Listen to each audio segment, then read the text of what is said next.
রাসূল পাক সাল্লাল্লাহু আলাইহি ওয়াসাল্লাম আবু হুরায়রা রাদিয়াল্লাহু তাআলা আনহুর পাশ দিয়ে যাইতেছিলেন। আবু হুরায়রা রাদিয়াল্লাহু তাআলা আনহু তখন খেজুর গাছের চারা লাগাইতেছিলেন। এই হাদিসটা আবু হুরায়রা রাদিয়াল্লাহু তাআলা আনহু থেকে বর্ণিত। তিনি বলেন যে রাসূল পাক সাল্লাল্লাহু আলাইহি ওয়াসাল্লাম আমাকে জিজ্ঞেস করলেন, আবু হুরায়রা কি করছো? ইয়া রাসূলুল্লাহ, খেজুর গাছের চারা লাগাইতেছি। আমি কি তোমাকে এর চেয়ে উত্তম চারার খবর দিব না?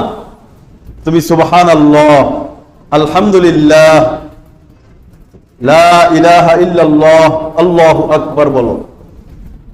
এই প্রত্যেকটা কালিমার বিনিময়ে, প্রত্যেকটা বাক্যের বিনিময়ে, সুবহানাল্লাহ একটা বাক্য, আলহামদুলিল্লাহ একটা বাক্য, লা ইলাহা ইল্লাল্লাহ একটা বাক্য, আল্লাহু আকবার আরেকটা বাক্য, প্রত্যেকটা বাক্যের বিনিময়ে তুমি জান্নাতের মধ্যে এক একটা করে চারা লাগাই। এক একটা বাক্যের বিনিময়ে জান্নাতের মধ্যে এক একটা চারা লেগে যাবে।